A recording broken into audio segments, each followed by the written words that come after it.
ดีผู้ร่วมพุทธชนกแต่ต่างพระชนนี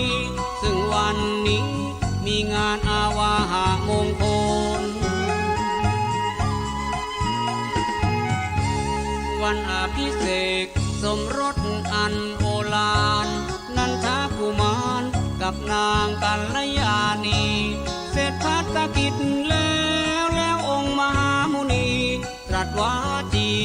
กล่าวคาถามงคลแล้วพระทศพลยื่นบาทให้นันทกุมาร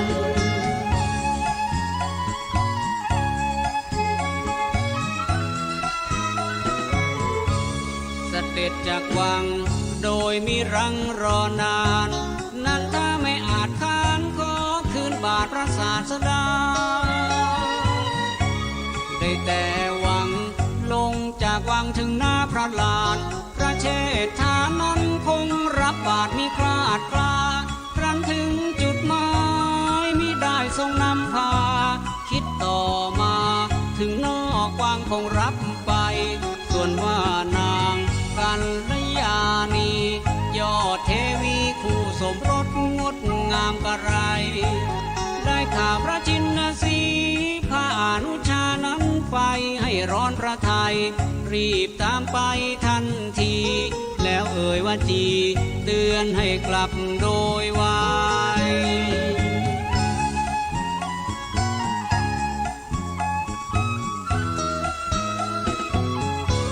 นันทกุมารนั้นกระวนกระวายฟังเสียงสั่งชงชายให้ไว้วันรันจวนอยากกลับไป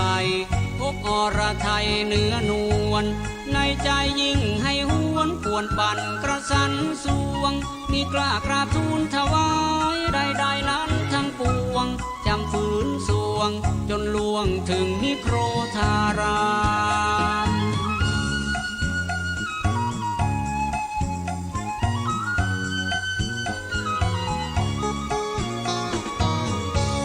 เสด็จถึง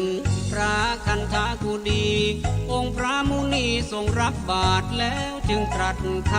ำนันทกุมารเอ๋ยจงเชยชื่นรสพระธรรมอันงดงามแสนสุขล้ำอำไพ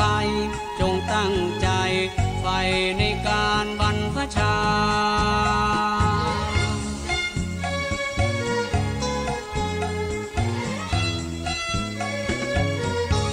นันทกุมารมีกล้าต้านพุทธดีกาเคารพยิ่งหนักหนาในพระเชษฐาจึงจำยอมแม้นายหาไทยจะมองไม่ตรมตรอมดวงจิตไม่คิดพร้อมยอมบวชอย่างจำใจคงรำแต่พรำหากัลยาคู่ขวัญพระไทยมีเคลื่อนคลายหายจากไฟเสน่หา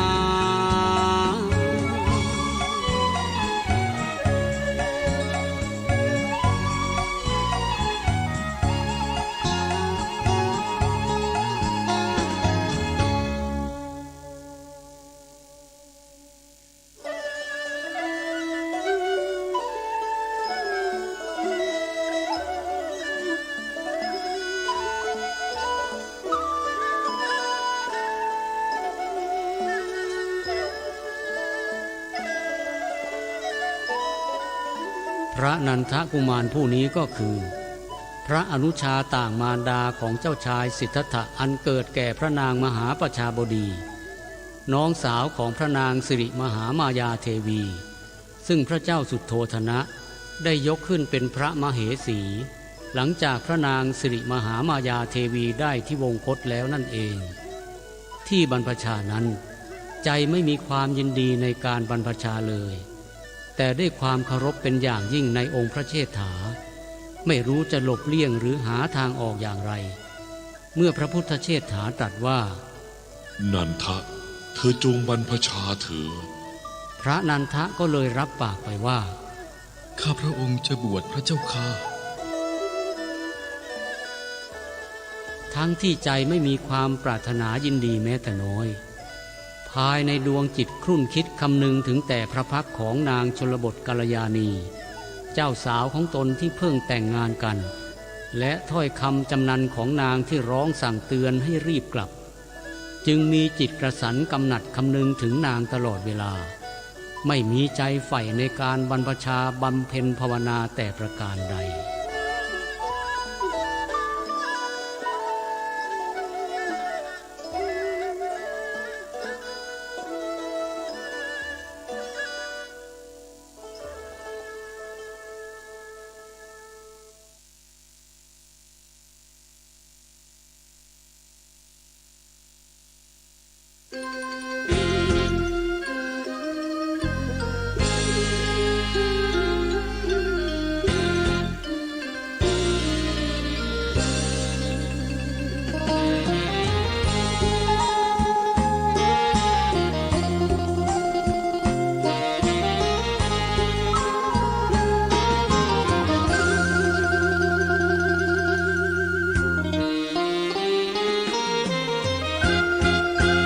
วันที่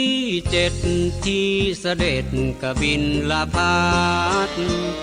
ไม่อัตตาคาดมวลพระญาติไม่ขาดศรัทธา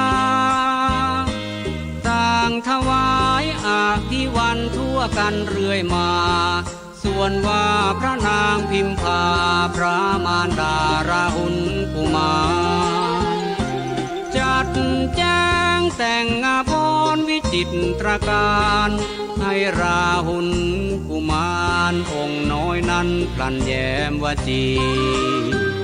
ว่าราหุลลูกจงไปดูพระมุนีผู้โส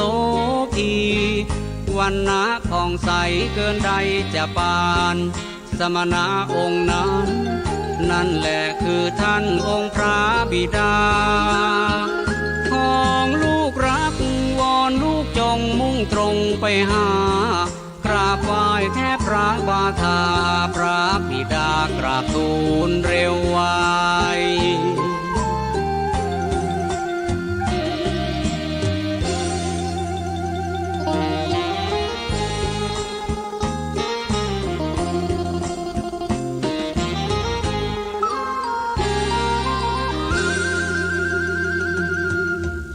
องค์พระบิดาของลูกนั้นมีขุมทรัพย์อันล้ำค่า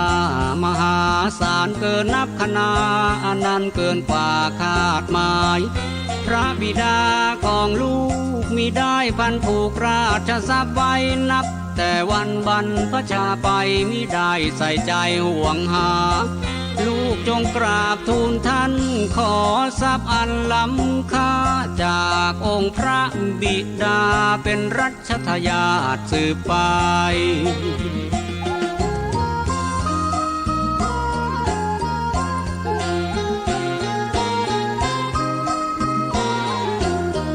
ฝ่ายราหุลกุมารเสด็จพลันเข้าเฝ้าพระสัพพันธ์อยู่เจ้าตามพระมารดาที่ตรัสโดยไวถวายบังคมแล้วพระลูกแก้วได้ทอดพระเนตรเกิดความรักพระปิตุเรศพระโลกเชษฐ์ยิ่งชนัยทรงโส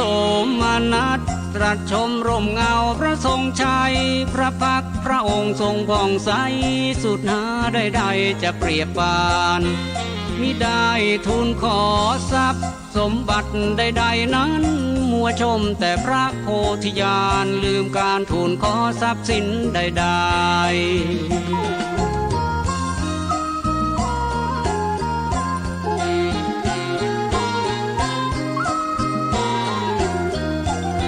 พระพุทธองค์ทรงภัตตกิจเสร็จแล้วตรัสโมทนาแล้วนิวัดนิโครธารามนอกเวียงชัยราหุลกุมารน้อยตามต้อยไปใกล้ๆจากนิเวศวังในถึงพระอารามใครห้ามมิฟังพอได้โอกาสแล้วพระลูกแก้วกราบทูลขอราชสมบัติมิรังรอเพื่อสารสืบต่อราชบัลลังก์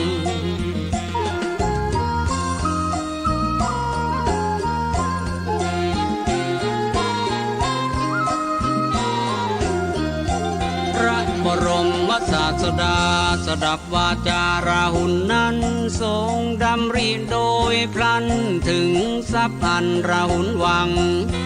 ถ้าหากตถาคตให้ทรัพย์ทั้งหมดมิรอรังก็ไร้ความจิรังมิตั้งอยู่ได้ยืนนานชักนำให้ราหุลหมุนอยู่ในวัฏฏะสงสารอันจมปลักดักดานหาแก่นสารไม่มี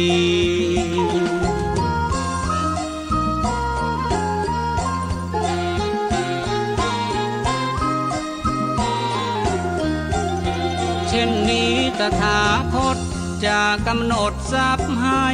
เป็นอริยทรัพย์สืบไปโลกุตรทายาทชินสีดำรัสตรัสสั่งให้พระธรรมเสนาบดีสา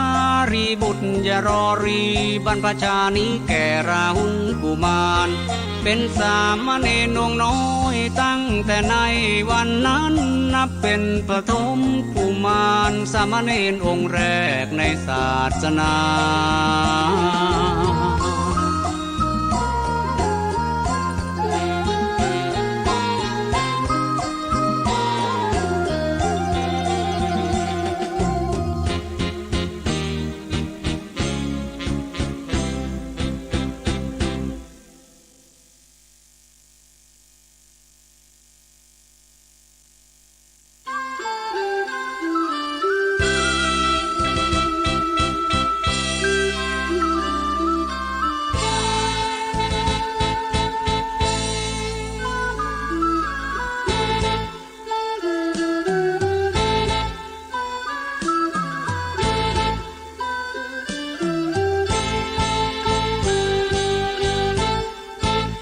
พระเจ้าสุดโท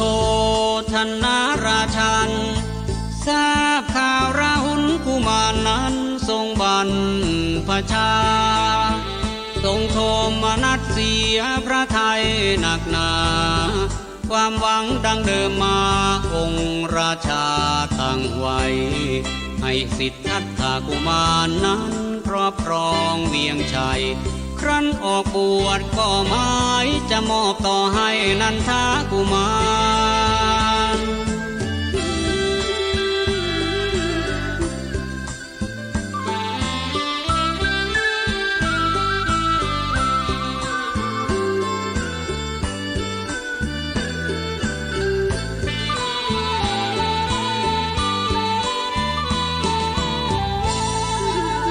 แต่ครั้นพ่อ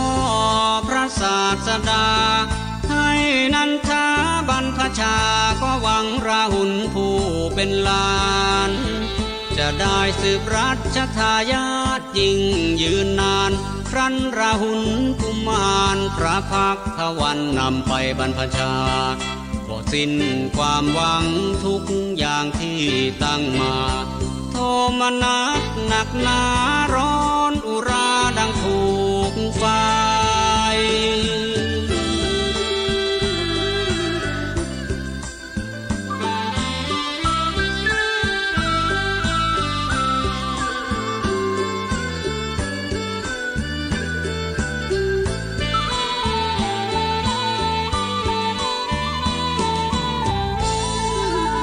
หากปล่อยไว้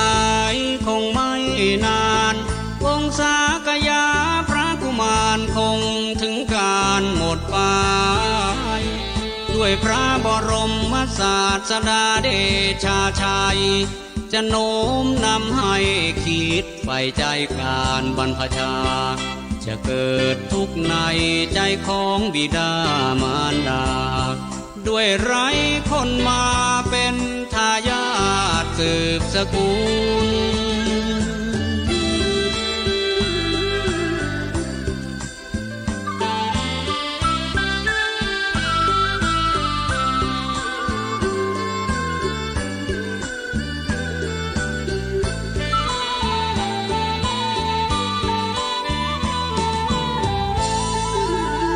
ดำริเสร็จพระเสด็จไปนิโครธารามโดยไหวน้อมถวายกราบทูลข้าแต่พระองค์ผู้ทรงการุณหม่อม มฉันมาทูลขอพระคุณจงเมตตาตั้งแต่นี้ไปถึงในภายภาคหน้ากุลบุตรก่อนบรรพชาบิดามารดาต้องยินยอม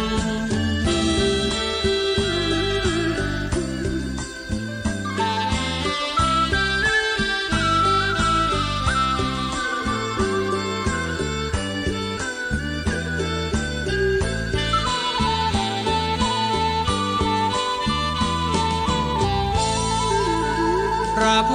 ธิญาณประทานพรตามพระพุทธบิดรทุกประเด็นเห็นพร้อมท่ามกลางหมู่สงฆ์มากมายรายแวดล้อมถวายพระพรพร้อมอำลาพระพุทธบิดาจรพาพระนันทาสามเณรราหุลแรมร้อนมุ่งสู่นครราชคฤห์ธานี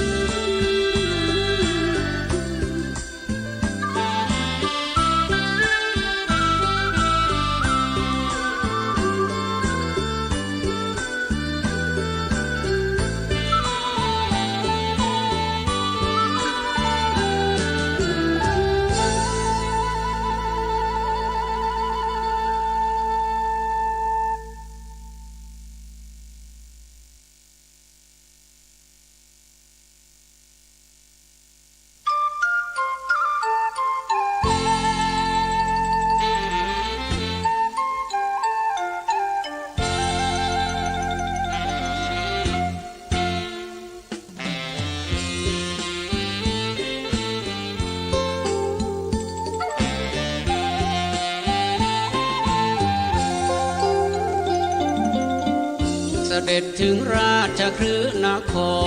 รพระชินวรประทับพักผ่อนนาทีสถานป่าไม้กระทุ่มเลือดเรียกขานสีตาปาวันอันมีใกล้กันกับราชคฤห์กรุงศรีกาลบัดนั้นเนาะก็ยังมีอนาถบิณฑิกาเศรษฐีแห่งเมืองสาวัตถีได้เข้ามาได้ฟังธรรมเทศนาจากพระบรมศาสดาบรรลุพระโสดาทันทีได้กราบทูลราธนาต่อองค์พระมหามุนีเสด็จไปถึงในธานีสาวัตถีที่เมืองของตน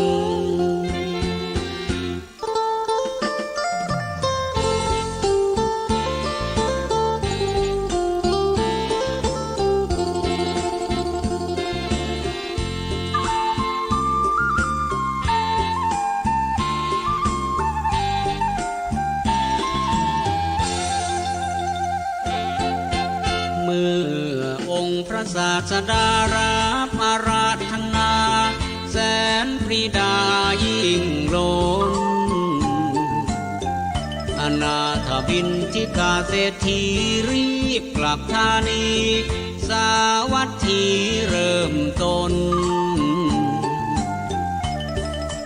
ทุ่มเงินทองเต็มที่54 โกฏของตนสร้างสังฆมณฑลทราบมากล้นไม่เสียดาย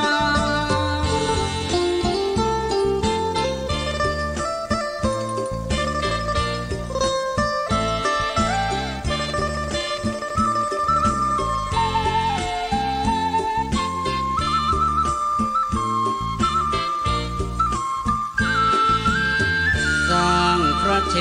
ตวันพระมหาวิหารพอเสร็จพลันแล้วไปเฝ้าพระสัมมาสัมพุทธเจ้าให้เสด็จเข้าประทับยังวิหารใหม่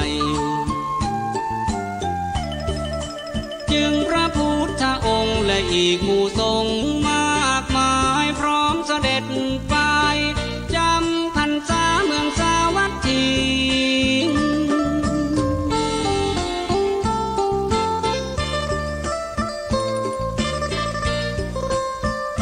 พ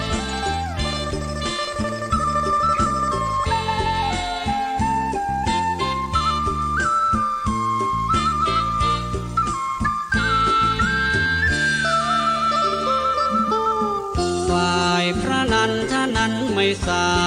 งคิดถึงแต่นางชนบทกัลยาณีด้วยจิตใจไม่เคยยินดี การบรรพชานี้ไม่มีอยู่ในใจเฝ้าแต่ครวญคิดถึงนวลใหญ่ผู้อาภิเษกไม่คลายใครจะหวนไปชื่นชมไม่มีใจพิจารณาเจริญในภาวนาได้แต่โศกาโศกตรมจิตพระนันทแสนหดหู่พระสัพพัญญูพุทธโอดมทราบพระนันทยังหวังชมหมายประโลมสู่สมยาใจ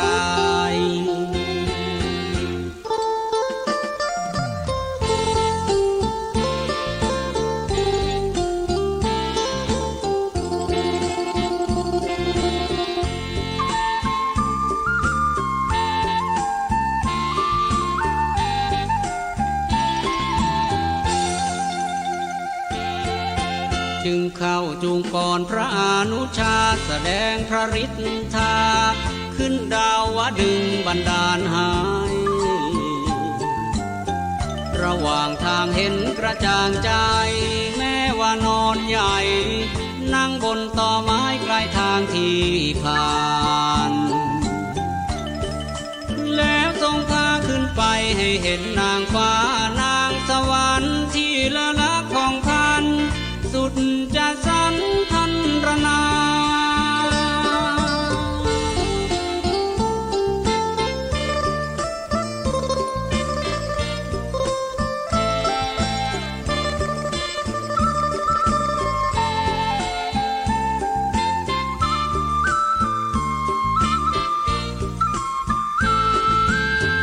ลางตรัสถามนันทาว่าอันหญิงที่ใฝ่ฝัน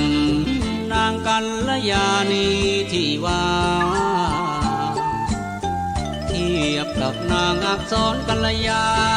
ที่อยู่ตรงหน้าใครไหนจะงามกว่ากันชะนีพระนันทาจึงได้ถวายกราบทูลพระชินสีห์หญิงในธานีที่ข้าพระองค์เฝ้าลงไหลเทียบแค่นางว่านอนที่นั่งอยู่บนต่อไม้มีเท่าเทียมในนางเทพอักษรผู้โสภี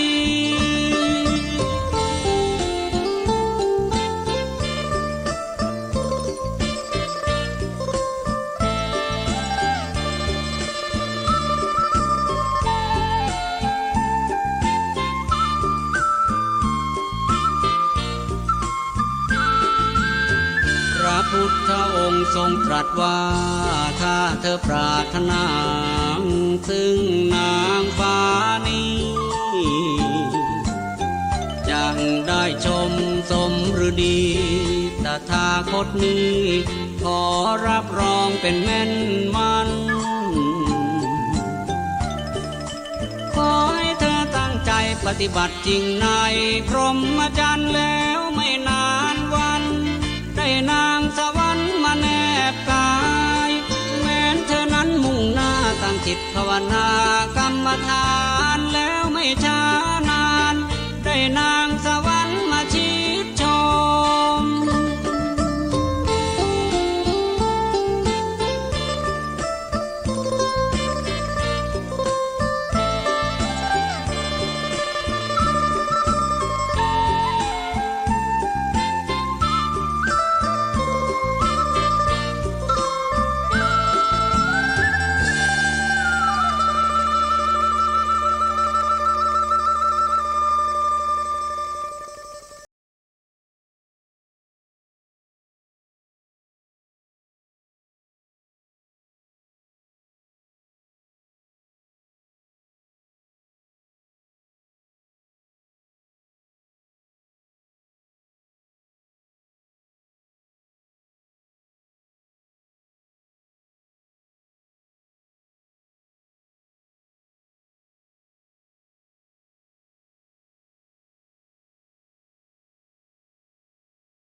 จิตมูมานา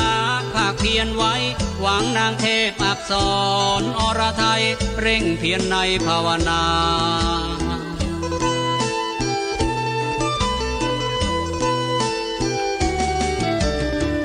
หมู่ภิกษุสงฆ์บางองค์เยาว์ว่านันทานั้นเล่าหลงนางฟ้า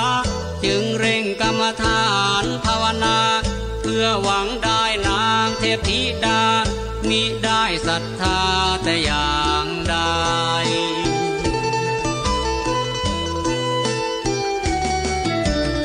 พระนันทะเห็นเช่นนั้นก็พลันคิดภายในจิตตรองตรึกนึกได้ถูกคนว่าไม่หายละอายใจหนีเข้าในพงพี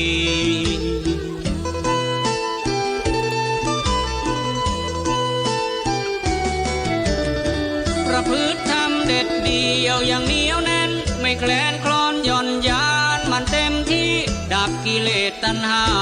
บรรดามีประหารฐานอวิชชาราคีพบพานทันทีวิสุทธิธรรม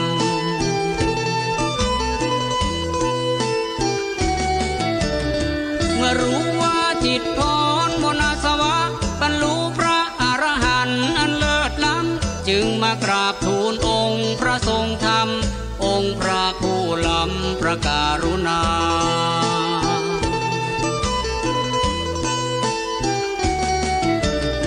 ที่พระองค์ตรัสธรรมไว้จำพอจะทรงเพราะช่วยให้ได้นางฟ้าข้าพระองค์หลงไหลนานมาบัดนี้ข้าพระองค์มีปรารถนาเทพธิดานางฟ้าและสิ่งใด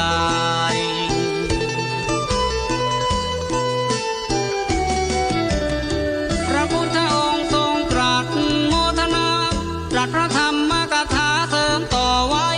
จบธรรมกถาทันใดหมู่ภิกษุสงฆ์อีกมากมายต่างได้บรรลุพระโสดา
หน้าที่พระพุทธองค์จะทรงตรัสเทศนาเกี่ยวกับพระนันทะได้บรรลุพระอรหันต์นั้นหมู่ภิกษุสงฆ์ทั้งหลายได้ถามพระนันทะว่านับแต่ท่านบรรพชามานี้ท่านไม่ยินดีในเพศบรรพชิตเลยจิตใจใฝ่หาแต่จะสึกออกจากเพศบรรพชิตจนมาถึงวันนี้ท่านยังปรารถนาจะสึกอีกหรือไม่พระนันทะตอบภิกษุทั้งหลายว่าความปรารถนาที่จะสึกนั้นไม่มีเลยพระภิกษุทั้งหลายก็พากันติเตียนพระนันทะว่าพูดไม่จริงวันก่อนกล่าวอย่างหนึ่งบัดนี้กล่าวอีกอย่างหนึ่งแล้วเข้าไปกราบทูลพระพุทธองค์ว่าพระนันทะพูดกลับไปกลับมาไม่มีความจริงเลยพระพุทธองค์ทรงตรัสว่าเมื่อก่อนนั้นอัตภาพของพระนันทะเหมือนเรือนที่มุงหลังคาไม่ดีฝนตกทุกทีย่อมรั่วเสมอแต่บัดนี้พระนันทะได้สำเร็จกิจแห่งเพศบรรพชิตแล้วจึงเหมือนเรือนที่มุงหลังคาดีแล้วฝนจะตกมาหลังคาย่อมไม่มีการรั่วซึมเปรียบเสมือนหนึ่งจิตที่บุคคลทั้งหลายได้เจริญสติสมาธิภาวนาดีแล้วฉันใดกิเลสราคะทั้งหลายย่อมเข้ามาย่ำยีไม่ได้ฉันนั้น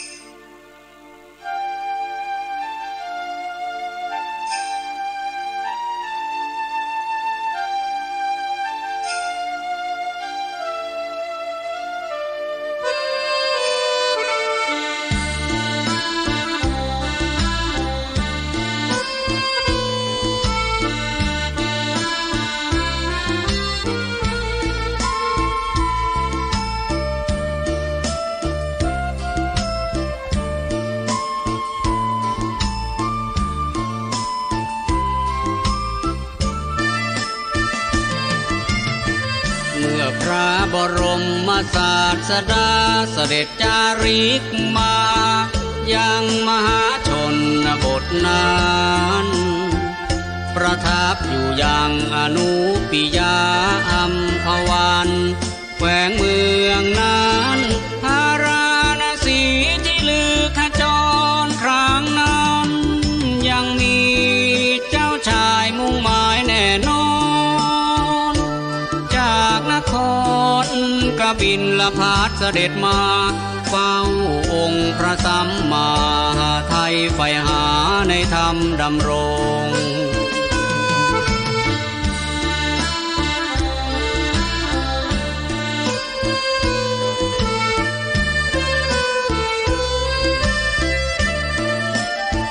เจ้าชายอานนท์เจ้าชายอนุ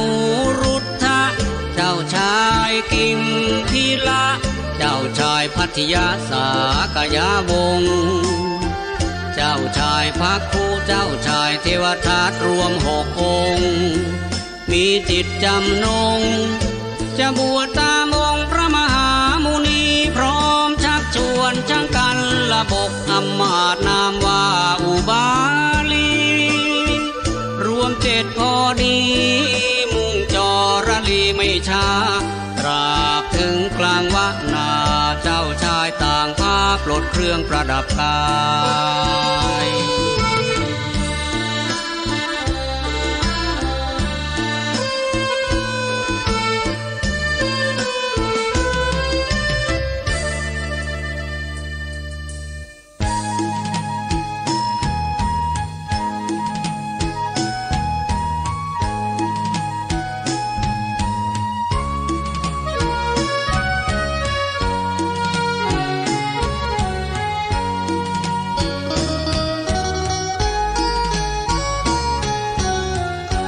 ประดับล้วนมวลค่ามากมี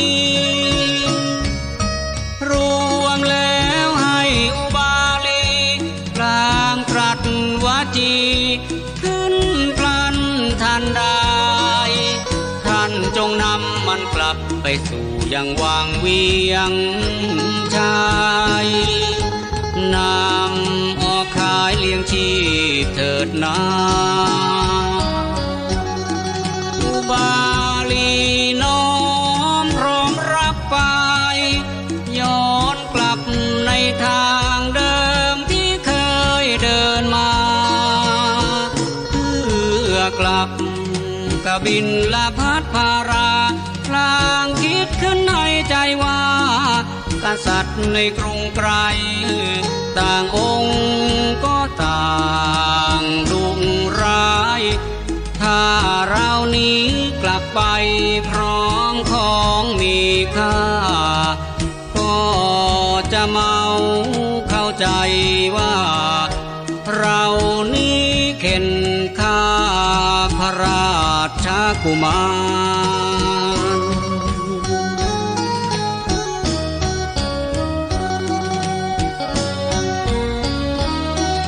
กษัตริย์เหล่านั้นก็จะจับเราทรมานลงอาญาชีพอาสันตายยังมิทันจะบอกความใน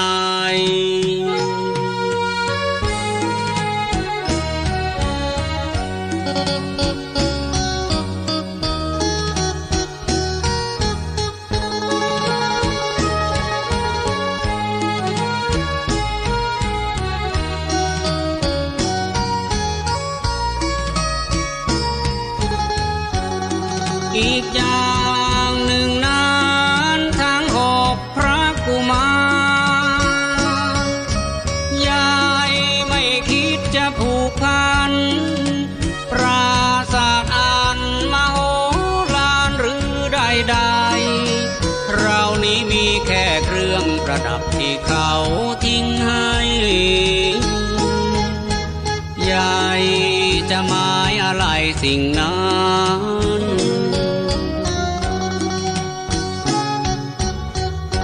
คิดเสร็จเด็ดเดียวไม่เกี่ยวพัน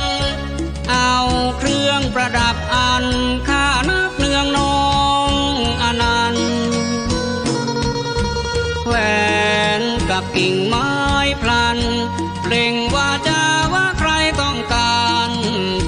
ดเอาไปเรานี่ไม่ใส่ใจรีบตามเจ้าชายราชกุมารสู้อดทนจนถึงยานอนุปิยะอัมพวันท่านเจ้าชาย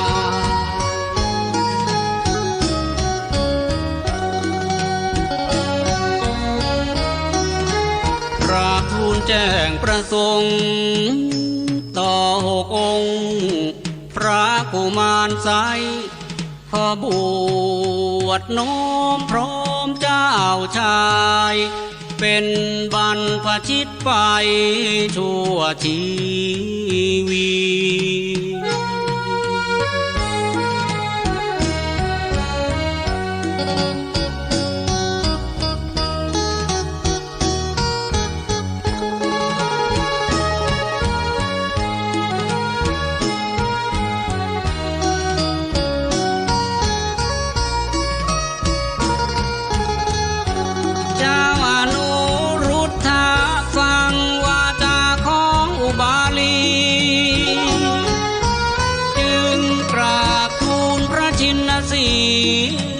ใน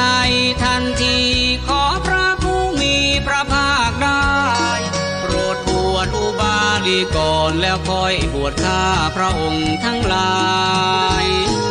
ข้าพระองค์จะได้ไหว้กราบอุบาลี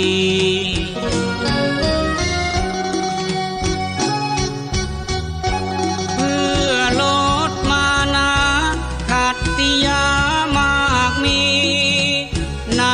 สันดานนี้ให้คลายมาลายลงองค์พระภาควัน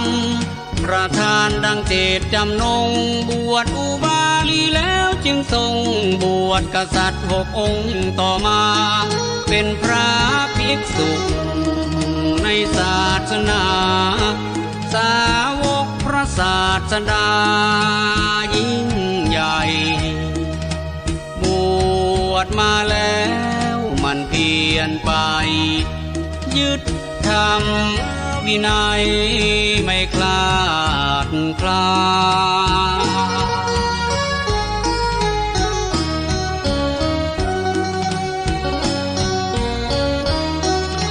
ฝึกกรรมฐา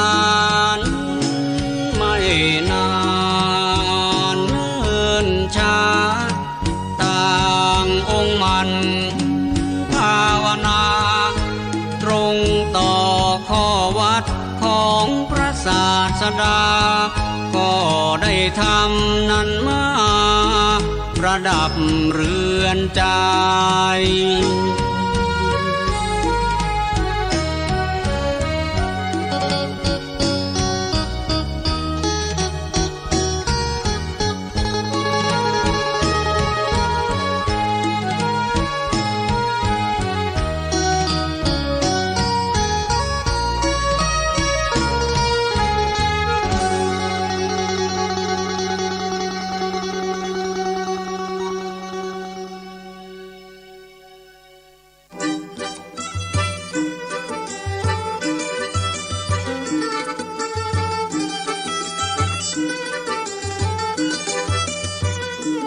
ในพรรษานั้นพระอุบาลีพระภักคุพระกิมพิละได้สำเร็จเป็นพระอรหันต์พระพัทธิยะได้บรรลุพระอรหันต์พร้อมไตรวิชา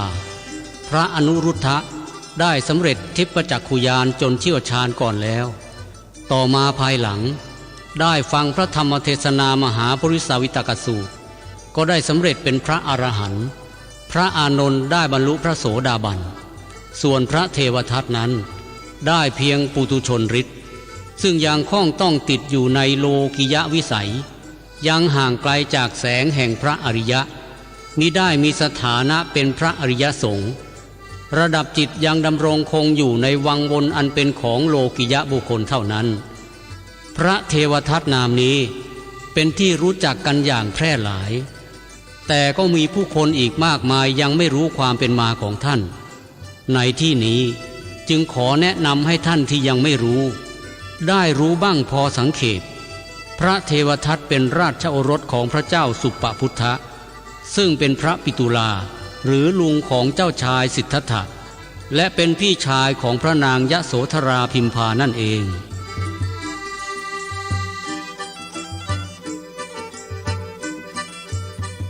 พระเทวทัตออกบวชก็เพราะเห็นว่าเจ้าชายในสากยวงศ์ออกบวชกันทุกสกุลตนจึงออกบวชตามบ้างมิได้บวชด้วยความเลื่อมใสศรัทธาแต่อย่างใดพอบวชแล้วก็มุ่งหวังเพียงให้ได้ฌานแสดงฤทธิ์เหาะลอยได้แค่นั้นก็พอใจแล้วมิได้มุ่งมั่นเพื่อความหลุดพ้นเลยอีกอย่างที่หมายตาเอาไว้คือหวังจะได้ปกครองสงฆ์แทนพระบรมศาสดาส่วนพระเจ้าสุปพุทธะนั้นก็ผูกความแค้นไว้กับพระมหาบุรุษตั้งแต่วันออกบวชว่าราชบุตรเขยนั้นทอดทิ้งพระราชธิดาคือพระนางพิมพาให้เป็นม่ายไร้พระสวามีครั้นเมื่อทรงอนุญาตให้เทวทัตราชโอรสของตนออกบวชก็ไม่เคยได้ยินว่าพระพุทธเจ้าตรัสยกย่องพระเทวทัตให้เป็นเลิศทางหนึ่งทางใดที่ไปยกย่องนั้นล้วนเป็นคนอื่นคนไกลทั้งสิ้นเหตุทั้งสองประการนี้จึงผูกใจเจ็บแค้นพระพุทธองค์ตลอดมาจนวันหนึ่งพระบรมศาสดาเสด็จพาหมู่สงฆ์500 องค์เพื่อไปรับภัตตาหารที่บ้านแห่งหนึ่งที่นิมนต์ไว้พระเจ้าสุปพุทธะจึงพาข้าราชบริพารเป็นจำนวนมากไปนั่งเสวยน้ำจันทร์หรือน้ำเหล้าขวางทางเสด็จพระพุทธองค์ทรงขอทางเพื่อเสด็จผ่านแต่พระเจ้าสุปพุทธะไม่ยอมซ้ำยังตรัสว่าเราเป็นลุงของพระพุทธเจ้าหลานต้องทำการเคารพลุงในเขตนี้เราเป็นกษัตริย์มีอำนาจในการที่จะให้ใครผ่านหรือไม่ผ่านย่อมได้ทั้งสิ้นพระศาสดาจึงเสด็จกลับพร้อมหมู่สงฆ์อีก500 องค์ในขณะนั้นพระพุทธองค์ทรงแย้มพระโอษฐ์ให้ปรากฏหมู่สงฆ์สาวกจึงกราบทูลถึงสาเหตุที่ทรงแย้มพระโอษฐ์นั้นพระพุทธองค์ตรัสว่าดูก่อนภิกษุทั้งหลายนับจากนี้ไปอีก7 วันพระเจ้าสุปพุทธะจะถูกธรณีสูบที่บันไดปราสาทของพระองค์ด้วยได้กระทำกรรมใหญ่หลวงขัดขวางมิให้ตถาคตและภิกษุสงฆ์ได้ฉันภัตตาหารฝ่ายพระเจ้าสุปพุทธะทราบดังนั้นแล้วก็คิดอยู่แต่ในพระทัยว่าเราจะไม่เป็นไปตามคำตรัสของพระศาสดาเพราะนับจากนี้ไปอีก7 วันข้างหน้าเราจะไม่ลงมาจากปราสาทเด็ดขาด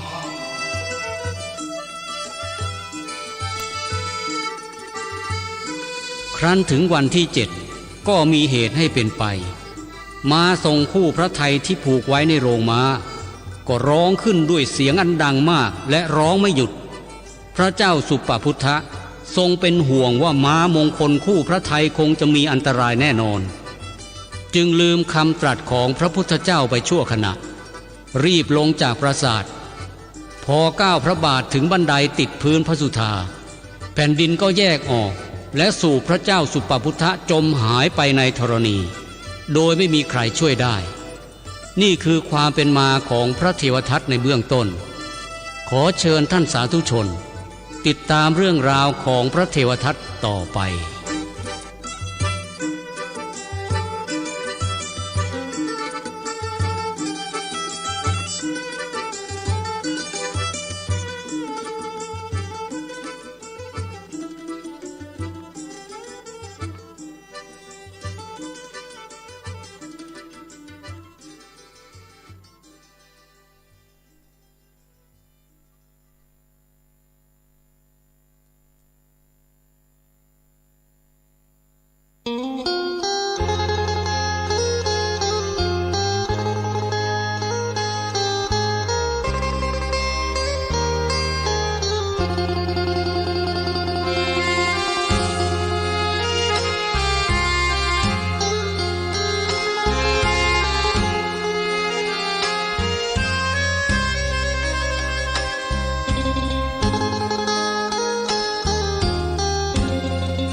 มศาสดาจารย์เสด็จจาริกประทับนายานเมืองโกสัมพีลาบสักการังทั้งหลายได้เกิดนี้ชาวเมืองโกสัมพีทวีศรัทธาน้อมมาถวายที่วรอาหารน้ำอัฐบาลเภสัชเนืองนองชาวเมืองทั้งพ้องปองน้อมบูชาไหว้นับแต่ศาสดาและอัครสาวกขวาซ้ายทั้งมหาสาวกน้อยใหญ่ชาวเมืองทั้งหลายเลื่อมใสศรัทธา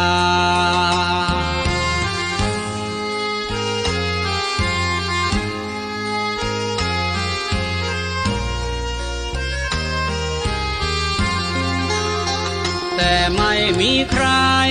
ใส่ใจพระเทวทัตแม้คำถามไทยยังอัตขาดพุทธบริษัทไม่เคยเอ่ยหาพระเทวทัตคิดไปน้อยใจหนักหนาตามวิสัยปุถุชนทั่วลาติดริษยาขึ้นมาทันทีเราก็เป็นกษัตริย์ขัตติยาราชันออกบวชเหมือนกันกับกษัตริย์ขัตติยะมากมีแต่ขาดคนสนใจใหญ่ดีคิดหาใครที่ไหนนี่ที่จะยินดีเคารพตัวเรา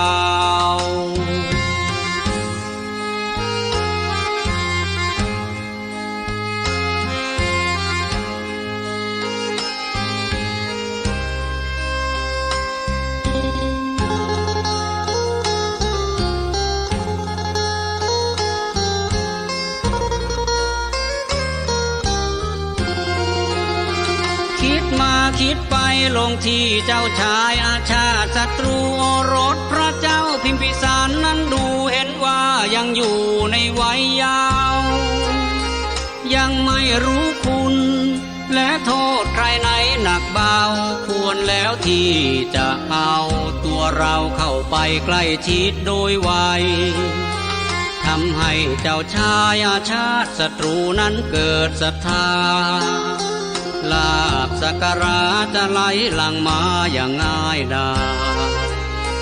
คิดได้ดังนี้แล้วจึงจากโกสัมพีไปสุราชคฤห์เมืองใหญ่ตามแผนอุบายหมายมุ่งมา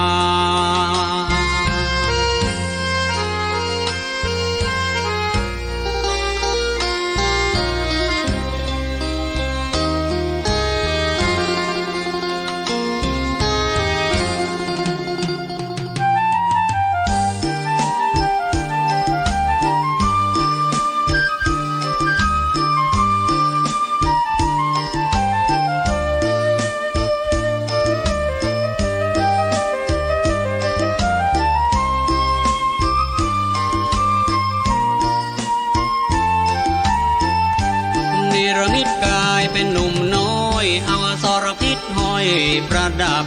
ข้อมือข้อเท้าสี่ตัวนับเป็นสังวานประดับพันกายาตัวหนึ่งพันคออีกตัวหนึ่งก็พันศีรษะสำแดงฤทธิ์เหาะมานะราชวังของพระโอรสาลงจากอากาศเจ้าชายอาชาติศัตรูมองเห็นแล้วคนลุกพองสยองกลัวยิ่งหนักหนาเห็นพระกุมารกลัวพระเทวทัตรีบจัดแจงแปลงกายแล้วสำแดงเป็นสมณะทันตาแล้วประกาศชื่อว่าเราคือพระเทวทัตมิได้มาร้ายหมายกำจัดประหารประหัตตัดชีวาตั้งแต่บัดนั้นพระราชกุมารก็เกิดศรัทธาทุกอย่างที่พระเทวทัตปรารถนาลาภสักการะนา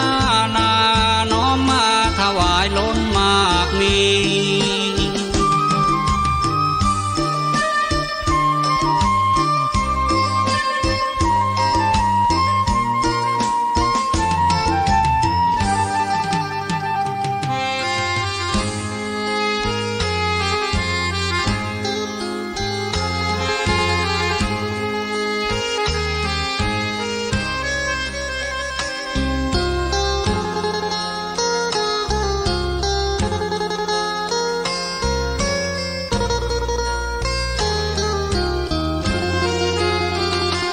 เทวทัตอุบาทในจิตคิดไปว่าสงฆ์ทั้งหลายเราควรได้ไว้ปกครองแทนที่ว่ากล่าวสั่งสอนสืบแทนพระชินสีพอคิดเพียงแค่นี้ฤทธิ์ที่ตนมีก็เสื่อมสลายแต่ยังเดินทางไปเฝ้าพระศาสดาที่เวลุวนาอารามแห่งแรกมิได้เปลี่ยนใจพระศาสดากำลังแสดงพระธรรมให้พุทธบริษัทน้อยใหญ่ทั้งหลายได้ฟังดังเคยมา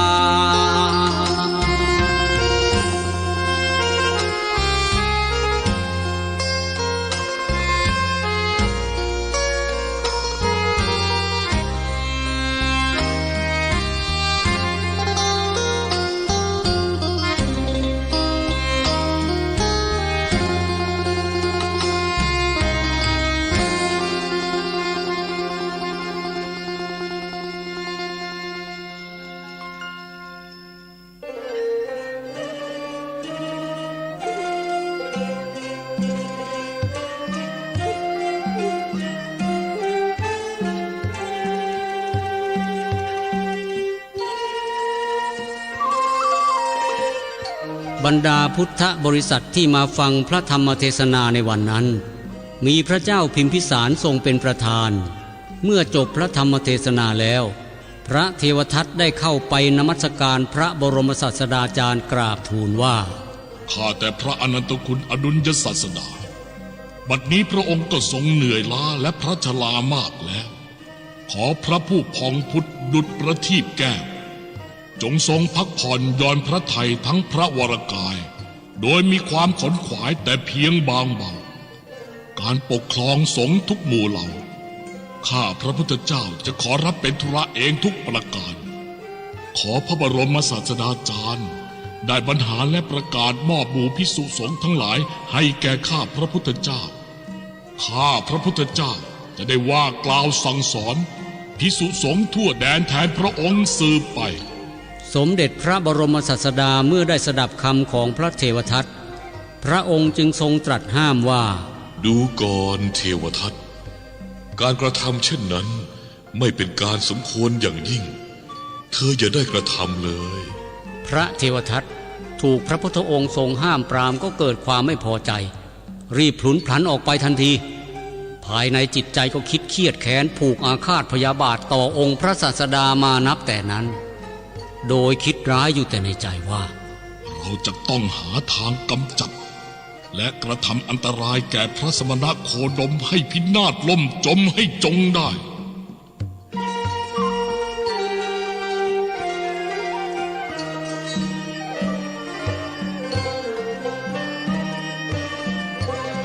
จากการที่พระเทวทัตหลงผิดคิดหวังดังกล่าวมาพระบรมศาสดาทรงได้บอกกล่าวเล่าความรวบรวมให้สงฆ์ทั้งหลายในกรุงราชคฤห์ทราบโดยทั่วกัน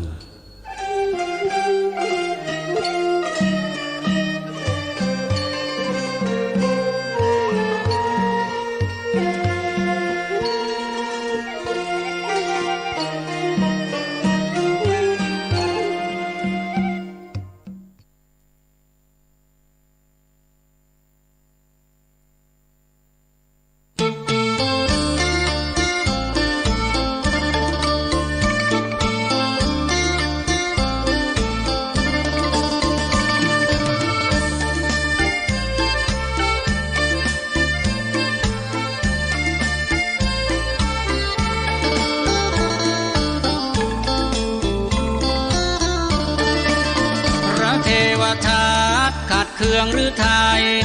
เข้าเฝ้าเจ้าชายอาชาติศัตรูทันทีพูดจาหาอุบายเกลี้ยกล่อมเจ้าชายให้หลงในวจี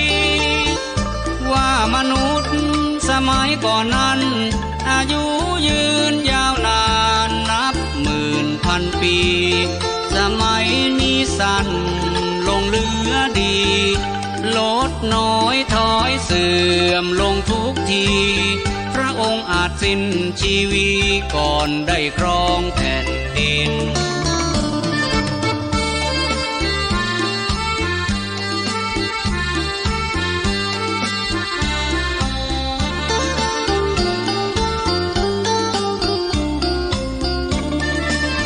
หากด่วนไว้ชีวาลงความหวังของพระองค์คงมาลายหายสิ้นไม่ได้เป็นกษัตราเพราะครองพระราโสภาผ่องพินอยากจะเป็นพระราชาจงฆ่าพระบิดาให้วายชีวินแล้วขึ้นครองราชาบุรินทร์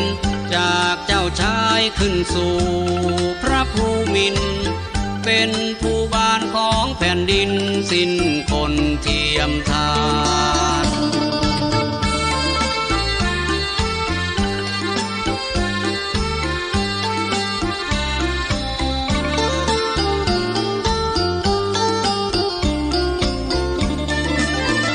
เราเองก็จะเร่งไปข้าพระศาสดาให้ตักใสเร็ววันแล้วขึ้นเป็นพระศาสดาปกครองทรงนานาสองเรามาร่วมกันเจ้าชายอาชาติศัตรูหลงเชื่อคำผู้คิดเห็นเป็นพานเกิดโลภะโทสะโมหะพลันเพราะยังเยาว์วัยอยู่มีรู้การทำปิตุฆาตเทียมหานเจ้าพิมพิสารสิ้นพระชน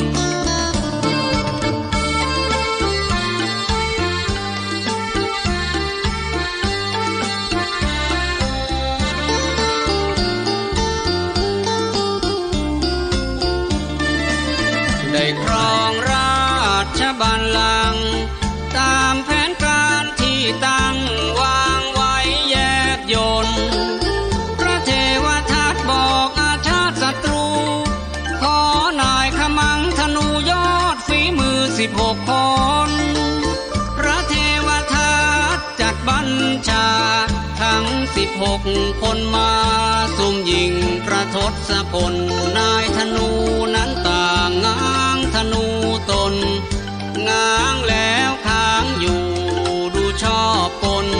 ง้างแล้วค้างอยู่จนเหงื่อแตกล้นท่วมกาย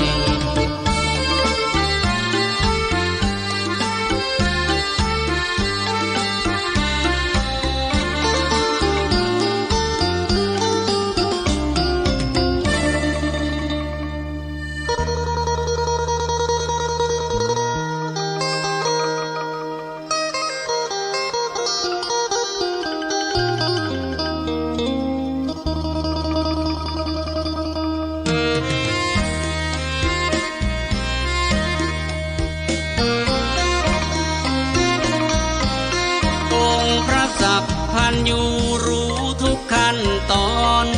องค์พระสัพพันยูรู้ทุกขั้นตอนนายขมังธนูสอนซุ่มยิงใส่ซุ่มยิงใส่แต่ด้วยอานุภาพพระบรมครู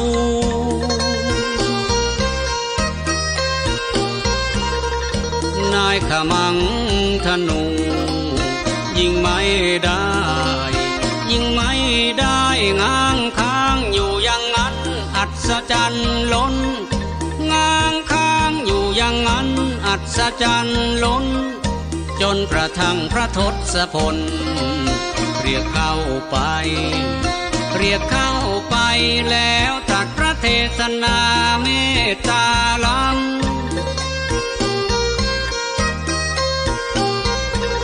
ให้รู้บาปบุญคุณธรรมดื่มดำใจดื่มดำใจทุกคนได้บรรลุซึ่งพระโสดาทุกคนได้บรรลุซึ่งพระโสดาเมื่อจบธรรมเทศนาอย่างเร็วไวอย่างเร็วไวองค์สมเด็จพระบรมศาสดาจารย์